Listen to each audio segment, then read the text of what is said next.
programa Te Interessa é um programa que vai abordar todas as quartas-feiras um assunto diferente. E essa semana nós vamos falar sobre oncologia. Mas antes de começar a entrevista, um agradecimento especial às empresárias Andréia e Patrícia Fagundes, proprietárias da Aurora Semijoias, né, que tem um grupo muito grande de revendedoras em todo o estado de Mato Grosso do Sul e em Campo Grande, e também ajuda muita gente a melhorar a renda. Se você quiser saber mais detalhes sobre a Aurora Semijoias, é só entrar no @Aurora Semijoias CGR. E agora vamos lá que a nossa conversa hoje é com um médico muito querido por todos nós, que é um oncologista, Dr. Fabrício Colassino. Tudo bem, Dr. Fabrício? É uma honra ter o senhor aqui. Vanusa, tudo bem? E a honra é toda minha. É um prazer enorme estar com você aqui no programa que está iniciando, no programa Te Interessa, esse podcast que eu tenho certeza que vai arrebentar, porque você vai levar muita informação para as pessoas, trazer pessoas aqui que consigam contribuir com informações técnicas que possam ser traduzidas às pessoas de forma a levar conhecimento, a levar novidade, a levar tudo que as pessoas esperam da gente, lá em casa, no carro, no trabalho, porque os podcasts ficam rodando. Então essa característica gera um conteúdo muito bacana e eu não tenho dúvida que você vai arrebentar aqui, porque você vai trazer pessoas aqui que vai contribuir muito com as informações. Doutor Fabrício, o senhor se formou em 2003. De lá para cá, muito tempo trabalhando com a prevenção contra o câncer e lutando, né, para as pessoas entenderem que o diagnóstico ele depende muito da prevenção. Se a pessoa procura antes, a chance dela de sobreviver é muito maior. Então, eu queria que o senhor começasse fazendo uma análise de 2003 para cá, né, nos últimos 21 anos aí, o que o senhor tem visto de casos e o que o senhor pode dizer que a prevenção ainda é a principal fonte de cura? Vanusa, é uma grande oportunidade ter um podcast em que a gente possa conversar bastante à vontade e colocar aqui para você e para todos que nos assistem o quanto a prevenção ela é fundamental num diagnóstico oncológico. Se todas as pessoas pudessem ter contato com uma família em que o paciente foi diagnosticado tardiamente, ou seja, na sua forma mais avançada, em que tem a metástase, em que o tumor já saiu do local original e foi para outros órgãos, teria dimensão do tamanho do problema, da crueldade que é a doença naquele seio familiar. Por quê? Quando o tumor é diagnosticado precocemente, quando o tumor é pequenininho, um exemplo, tamanho de um grão de feijão, na mama, por exemplo, em que não saiu dali, não foi para nenhum linfonodo, nenhuma íngua, nenhum órgão, e a gente consegue oferecer um tratamento conservador, com pouca necessidade de quimioterapia, radioterapia, internações, cirurgias estéticas em que mantém a mama, não faz a mastectomia, né, não faz aquela amputação. É uma história de muito sucesso, em que o desfecho, em que o resultado é muito favorável.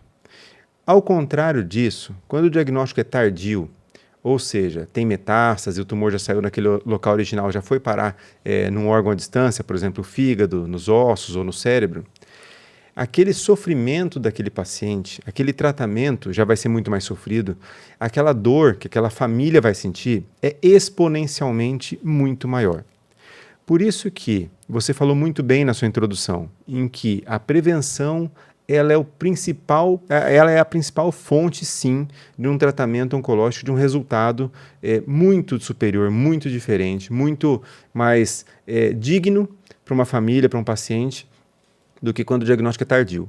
Por isso que essa bandeira da prevenção, ela é adotada por todo mundo, pela Organização Mundial de Saúde, por todos os países, em todas as organizações oncológicas, no mundo inteiro. Não é só no Brasil, no Mato Grosso do Sul, através do projeto de prevenção que a gente faz de forma itinerante. Não. O mundo inteiro faz essa menção, faz essa conscientização, dado aí as cores colocadas nos meses, né? Outubro rosa, o novembro azul, o dezembro laranja, enfim, assim por diante, para que as pessoas primeiro se conscientizem, se informem, Um grande problema que a gente tem é tanto quanto a falta de recurso, ou a falta de equipamentos, ou a falta de equipe especializada, é a desinformação. Por isso que eu parabenizo o seu programa, parabenizo aqui a sua atitude em levar para as pessoas, ainda mais no primeiro programa, né, uma honra muito grande, um tema que é a prevenção oncológica. Por que que a gente tem que discutir, conversar, a gente tem que informar as pessoas? Porque tem o que se fazer.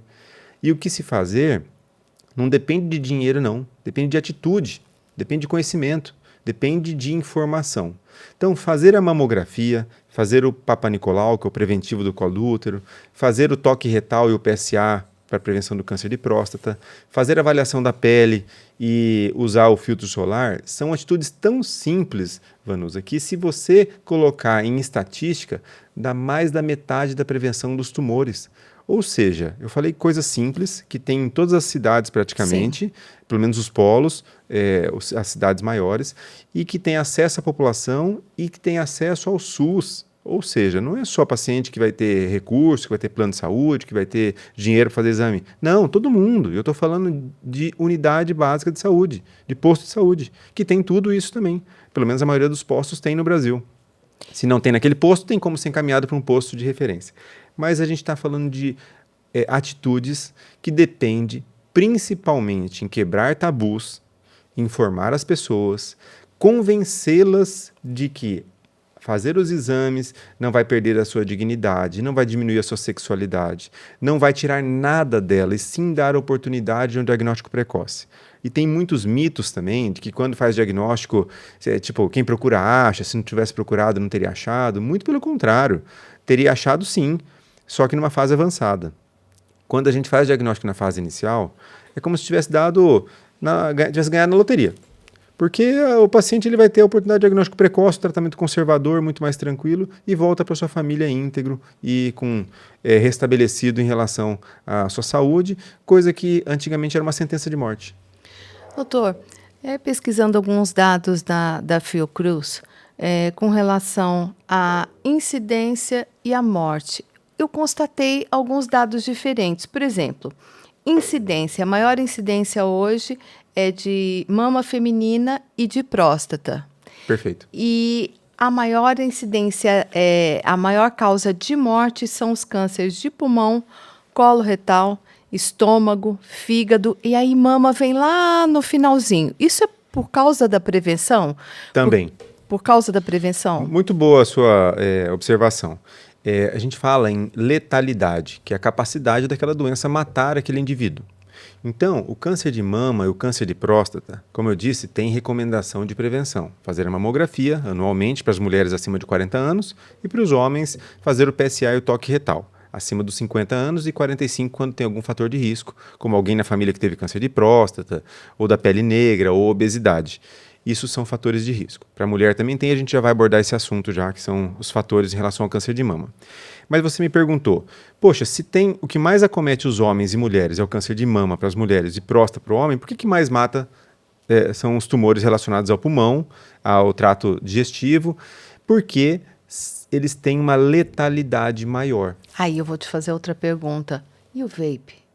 Que a moçada fuma indiscriminadamente. Isso está matando mais? Realmente está matando? O que o senhor pode falar sobre o cigarro eletrônico? Olha, Vanusa, muito. Está matando, lesionando, judiando da nossa população, principalmente dos nossos jovens, das pessoas adeptas a essa prática, que é o narguilé, que é agora o vapor, o cigarro eletrônico. Tem o mesmo veneno que um cigarro tradicional, que já é muito, e acrescidos de substâncias ligadas à bateria, à parte eletrônica, ao filamento. Potencialmente muito mais lesivo, muito mais agressivo e está gerando problemas que nós não tínhamos antes só com o cigarro tradicional, que é uma bomba também, que é um conjunto de venenos. Mas aí a pessoa passava anos e anos e anos fumando um cigarro tradicional e hoje o uso de aí 1 ano, 2 anos de vape, de cigarro eletrônico, ele já causa um dano danado. Enorme. E não só isso. Ele passa a se tornar uma porta de entrada como se fosse inofensivo, como se fosse uma brincadeirinha. Ele tem um cheirinho mais agradável.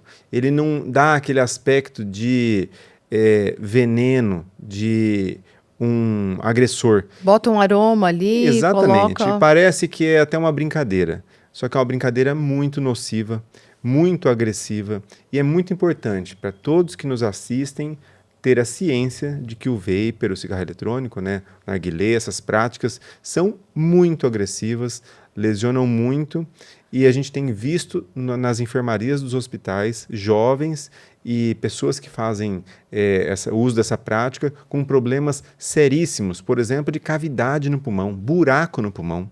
Coisa que a gente não Buraco no via, pulmão. exatamente, via mais na época da tuberculose, que tem ainda, infelizmente, mas numa quantidade muito menor, mas que a gente está enxergando agora formas agressivas, que nem o vapor, né, o cigarro eletrônico, de agredir o órgão daquela pessoa e transformar numa cavidade, num buraco no pulmão da pessoa. Tem algum caso, assim, de pessoa muito jovem que o senhor ficou impressionado com relação a isso? Tem alguma coisa que o senhor possa mencionar, citar como exemplo? Sim, infelizmente nós temos vários casos. A gente, por ter uma comunidade hoje toda conectada, a gente sabe dos hospitais, sabe dos locais, acabam concentrando em alguns no Brasil, e tem muitos casos que a gente fica assim, estarrecido, preocupado, e acho tão importante informar as pessoas porque essa tal prática não tão agressiva, não tão ofensiva por conta do Fumo uma aroma. vez só por semana, duas vezes por semana. Dá essa impressão de que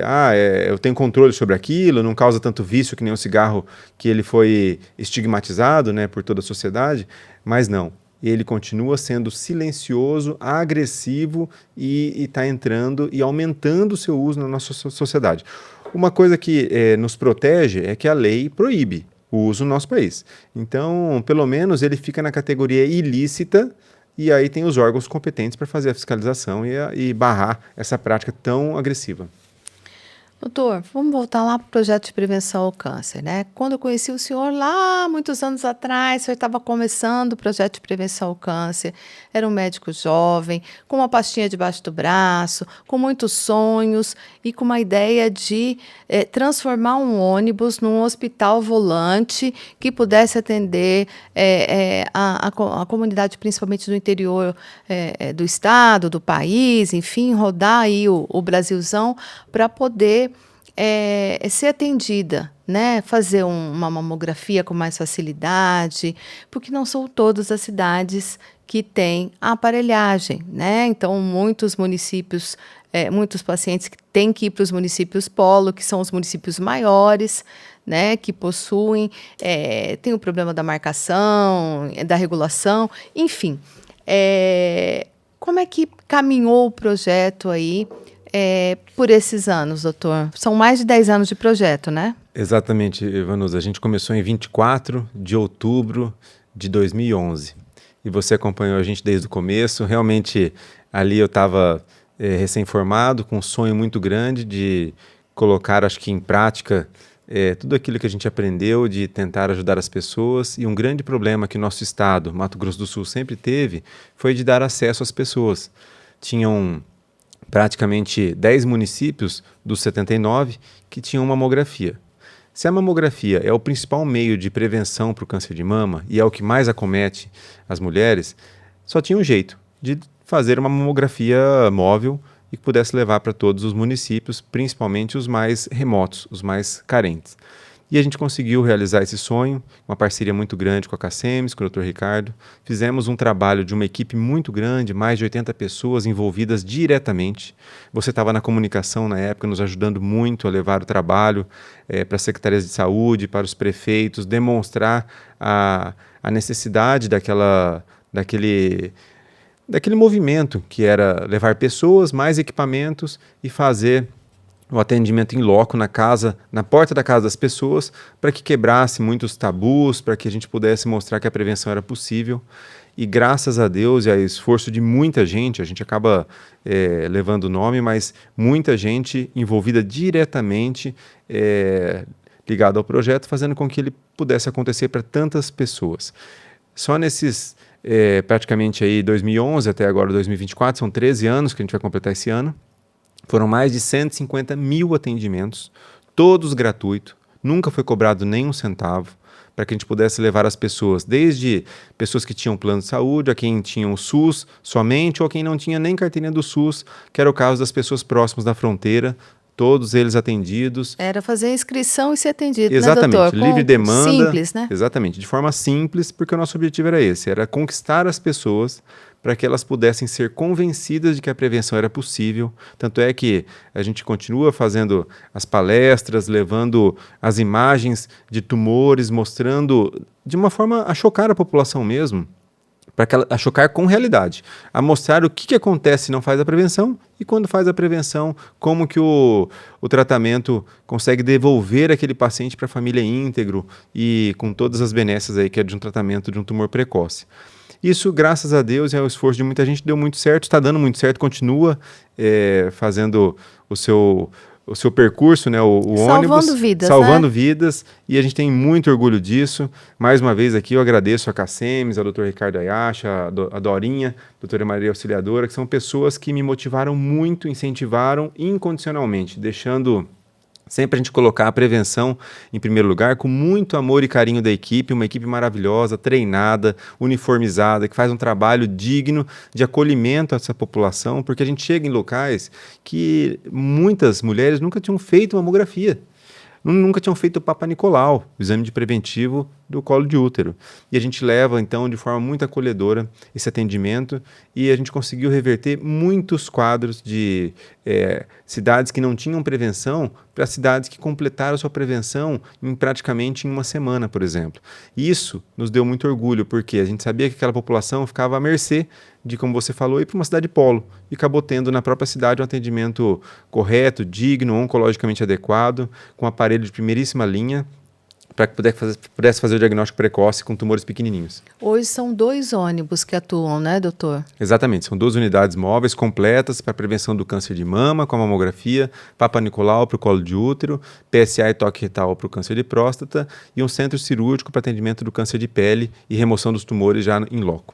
Então, eu lembro a época quando foi implantado o câncer de pele. Mato Grosso do Sul, as pessoas não falam muito, mas Mato Grosso do Sul é um estado essencialmente agrícola, né? Agrícola, pecuária, onde as pessoas trabalham no sol. Na área rural, né? exatamente. No sol, na área rural. Na labuta do dia a dia ali, com o Isso, sol, e com onde a as ultravioleta. pessoas não têm... muitas pessoas não têm o conhecimento da necessidade do filtro solar. Me lembro do senhor levando o filtro solar, as amostrinhas para explicar, para falar, entregar, demonstrar e falar. Como é que está isso hoje? Quer dizer, depois de tanto tempo, a gente sabe que é um trabalho de formiguinha e de conscientização. Então, o senhor fala hoje para um determinado grupo, amanhã para outro grupo, depois amanhã para outro grupo, aquele grupo comenta com o vizinho, comenta com o filho, comenta... Então, é um trabalho de formiguinha. Como é que está isso hoje, depois de 13 anos? Exatamente, esse sempre foi o nosso lema. A gente nunca investiu em divulgação, propaganda, nada disso, porque a gente queria investir tudo em exames e entregar para a população. E essa mesma população iria contar para os vizinhos, para os familiares, para os amigos, de que foi atendido e a gente conquistaria dessa forma o nosso espaço, demonstrando que o nosso trabalho era digno, correto, adequado para aquele tipo de atendimento. E passando na mesma cidade por vários anos consecutivos, nos deu aí uma credencial para que, onde o projeto chega, é muito bem recebido, a população já faz a inscrição dos exames e sempre lota de imediato. Isso graças a esse trabalho que você mencionou de não só levar o exame, mas levar o carinho para a população também. Sempre que a gente tem amostra grátis da indústria sobre o filtro solar, explicar para aquela população o que o ultravioleta agride a pele nas áreas expostas ao sol, orientar a usar manga comprida, usar o chapéu, fazer o uso do filtro solar de manhã e na hora do almoço, demonstrar que aquele câncer de pele foi ocasionado pelo sol, que tem um motivo, que não foi aleatório, e que se usar o filtro solar ele para de agredir e não vai ter mais o câncer de pele judiando daquele paciente, daquela família. Então, tudo isso foi um trabalho de formiguinha, feito mesmo, boca a boca, com os integrantes da equipe, nossos enfermeiros, médicos, técnicos, e isso fez com que chegasse a maior parte das pessoas, principalmente as mais carentes, que têm carência não só de recurso financeiro, mas de informação também. Doutor, Hoje o senhor atua como professor universitário. Hoje não, já há algum tempo. 5 anos. 5 anos, né? O que o senhor identifica nessa moçada que vai se formar aí? Como é que está a cabeça deles? É uma moçada que tem uma mente mais aberta? Como é que o senhor vê essa nova leva de médicos que vão chegar aí no mercado? Vanusa, uma pergunta muito importante. Eu acabei de vir de uma aula, que eu sou professor lá na UEMS, né? Dar aula no 4º ano de medicina, na HM, são habilidades médicas, e eu sempre procuro mostrar para os nossos futuros médicos, vejo neles sim uma cabeça aberta, vejo muita dedicação, querem sim se formar em medicina e fazer um trabalho bem feito para a sociedade. No geral sim, isso é motivador para nós, mas cabe a nós demonstrar para eles o quanto a sociedade espera deles também, né? Então eu sempre procuro trazê-los para o lado humano da história, né? Até chega a ser redundante, né? Um atendimento humanizado, eu não gosto muito de usar esse termo, mas é no sentido de diferenciar o que é mecânico, o que é protocolo, o que é físico, o que é numérico, objetivo, do que é humano, do que é sensível, do que é entender que não adianta você passar uma receita para um paciente ou indicar um procedimento cirúrgico se ele não vai ter passe de ônibus para voltar depois para tirar os pontos ou fazer um retorno. Se ele não vai ter alimento na casa dele com proteína nenhuma para poder o organismo funcionar e cicatrizar aquela ferida. Então, a nossa preocupação hoje é mostrar para os nossos alunos que a cabeça deles tem que estar voltado sim para a parte técnica, para os estudos, para os livros, né, para os artigos científicos, mas que não pode perder em hipótese alguma a essência de um ser humano cuidando de outro ser humano. Porque ali, a gente sempre fala que é um amor de alguém, né? Isso eu concordo, e a gente tem que tratar, na verdade, como se fosse um ente querido nosso.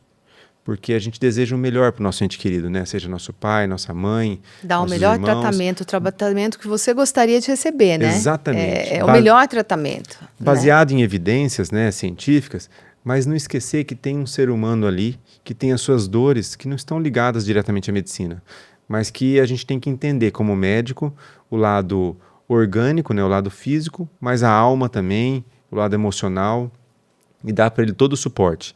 Porque quando o paciente se sente de mãos dadas naquela situação com o médico, ele sente o compromisso do médico, ali acontece a humanização, em que o paciente ele se entrega, sabe que aquele problema dele, seja um problema pequeno de dor ou um problema maior, mais sério, às vezes a medicina nem tem solução para aquela situação, mas tem um ser humano preocupado ali e vai colocar um exército de pessoas, de profissionais, para lutar junto com ele. Isso acalenta muito, isso dá muita força, muita esperança para o paciente, e a nossa obrigação, independente da religiosidade, a gente respeita todas, né? Cada um pode escolher, obviamente, a sua religião, mas fazer com que ele teste a sua própria fé, para que ele acredite que tem como colocar o pé e depois Deus coloca o chão. Então a gente tem que ter esse tempo para o paciente, ter esse momento para que eles entendam que aquele ato do consultório, que é um encontro, né? O paciente marcou um encontro com você ali. Marcou. Um horário, ele esperou por meses, às vezes, para aquele dia, para aqueles 15 minutinhos que ele vai ter de contato com um profissional da saúde. Então, eu sempre oriento os nossos alunos que eles se dediquem o máximo para aquele momento que o paciente tanto esperou. Para nós pode ser mais um dos 10 ou 15, 20 pacientes daquele dia, mas para aquele paciente nós somos às vezes o único médico que ele esperou por tanto tempo que vai dar... A tábua da salvação, né, doutor? A tábua da salvação, que vai dar para ele uma esperança. Então, longe da gente tirar a esperança, obviamente que não podemos iludir também, jamais, sempre lidando com a realidade, mas de uma forma carinhosa, de uma forma a acolher e ele entender que nós, profissionais, estamos juntos com ele naquela dificuldade. A cura também depende da vontade de viver, né, doutor? Porque Muito. Se a pessoa não tem mais a vontade de viver, fica difícil estabelecer ali. Ela pode tomar o remédio, o medicamento que for, mas se ela não tem mais a vontade de estar ali, fica complicado Exatamente. até para o médico tratar, né? E nós, profissionais, temos a obrigação de deixar o paciente, enquanto tiver recurso e tiver ferramenta para lutar contra aquele problema, nossa obrigação é esclarecer esse paciente e deixar, e também para que ele entenda que a luta dele contra a doença é fundamental também. Assim como a família presente no tratamento, a gente fala que é mais da metade do tratamento é a família junto, né? Quando chega o paciente com um familiar junto, um idoso, por exemplo, a gente fica mais tranquilo. Quando chega o idoso sozinho, a gente sente que a nossa guerra está mais difícil.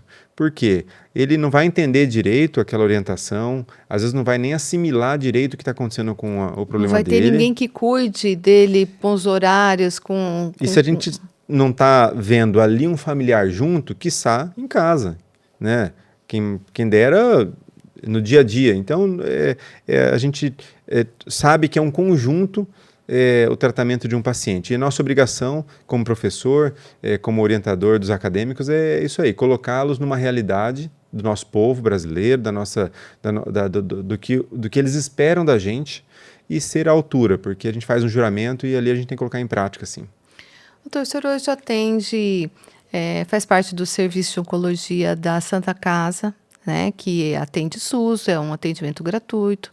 Da CACEMES, que é um atendimento por plano de saúde, o senhor faz atendimento particular. Em comum, em todos esses lugares, a gente tem a doença e a gente tem a morte. A gente tem essas duas coisas em comum, certo, né? Como é que o senhor vê, como é que o paciente recebe aquela notícia que o senhor não queria dar? Olha, Vanusa, vou fazer esse ano 21 anos de formado e a gente não se acostuma em dar um diagnóstico para o paciente oncológico de câncer para aquela pessoa. A gente tem, por trás de um médico, de um jaleco, tem um ser humano que tem pai, tem mãe, tem filhos, tem família e que sabe que isso, quando você dá aquele diagnóstico, é como se você estivesse dando uma sentença de morte para aquele paciente, para aquela família. E então a gente tem a obrigação de, naquele mesmo ato, dar toda a esperança e toda a luz no fim do túnel que um ser humano precisa. Por isso que a gente não pode perder nunca a sensatez e nunca a sensibilidade com isso, porque por mais comum que seja para a gente, profissionais da saúde ligados à oncologia, ver isso semanalmente, diariamente, a gente não pode, em hipótese alguma, deixar que o nosso coração, o nosso sentimento não seja colocado ali junto para o paciente, porque ele vai sentir na gente o compromisso. E aquilo vai fortalecer para que na saída dele do consultório, ele entenda que tem um batalhão com ele, que tem cura, que tem jeito. Que ele não está sozinho, e que né? ele não está sozinho, exatamente. Tem algum caso que marcou muito assim a carreira do senhor? Eu sei que tem vários. Não, tem alguns tem casos, vários, sim. tem, né? A gente sabe que tem. E tem, eu queria que o senhor contasse a história. Sim, teve alguém que o senhor achou que, meu Deus, esse vai ser difícil. E de repente a pessoa venceu. Vamos falar de um caso positivo. Tá. Eu tenho, sim. A gente acaba, por ser um tratamento tão longo, prolongado, eu sempre falo para os pacientes que a gente acaba casando, né? Porque cria uma afinidade, né, doutor? Cria um vínculo assim, muito grande, porque você acaba por muitos anos encontrando rotineiramente e a gente acaba comemorando as conquistas juntos. Sim. E chorando junto também quando tem as dificuldades.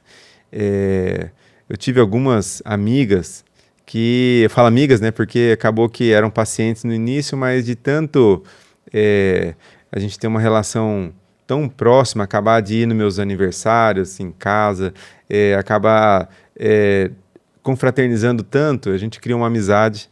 A Dona Ivone, né, que já faleceu, minha amiga, Dona Ivone. Dona Aninha. Dona Ana. Então, são pessoas que marcam, sim, muito. O Sr. Marcílio Lins. São pessoas que criaram na gente uma marquinha no coração. E eu lembro deles de forma muito saudosa, assim.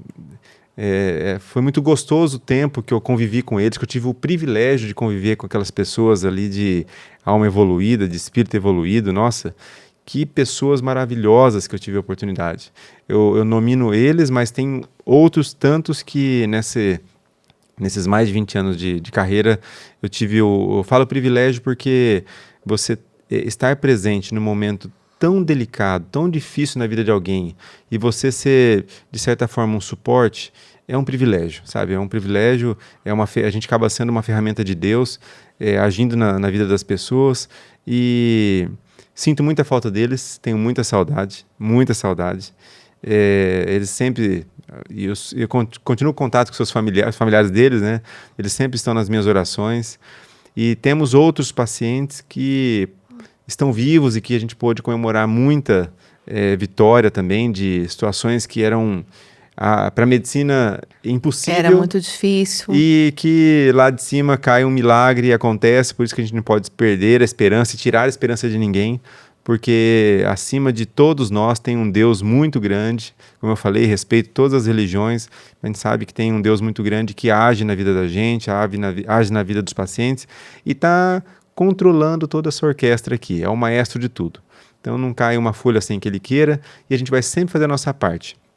Eu sempre vou colocar o paciente para exercitar a própria fé, acreditar naquele Deus supremo que pode mudar tudo aqui embaixo, sim, com um sopro, com uma virada de página e, obviamente, com muita responsabilidade, porque a gente não pode lidar com uma esperança sem que haja um embasamento, pelo menos na ciência, pelo menos na alopatia, a gente tem que ter sempre um embasamento muito correto, muito certo, porque é assim que a gente faz medicina, de forma a não iludir as pessoas.